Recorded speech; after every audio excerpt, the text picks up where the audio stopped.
بالنسبة كردیش سیاسەتمەدەرانی کورد حیزبە کوردیەکان بەڕاستی زۆر جار هەبوو ئێمە بیستمانەتەوە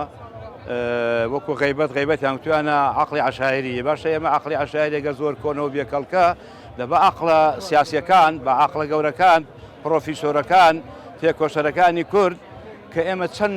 ناڵاندومانە بەدەستی ناحەزانی و دوشمنانی میلەتەکەمانەوە شیماباران کراوین ئەنفالباران کراوین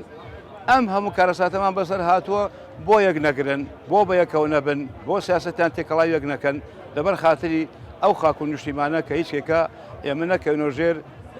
چەپۆکی ناحەزان هەتا ئاخرین لەحزەی کە لە ژیانی خۆمان مەویست بووین ئەوە بوو کە ساڵی 91 ڕاپەڕینەکە دەستی پێکرد دوشمنەکان لاواز بن دوشمنەکان بەرەو نەمان چوون ئێماتی نوەستەر ڕێ و شوێنی باو باپیرەمان کانیاوەکانمان تەقاندرانەوە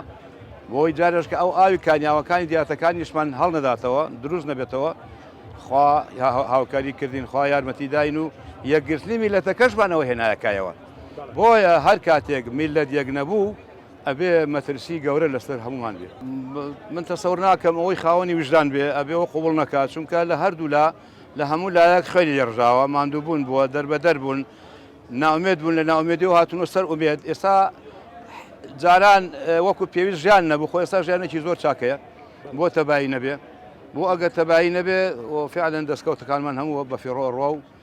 و حەیفە کە خوێنی شتەی دانیش بە خەسار بڕە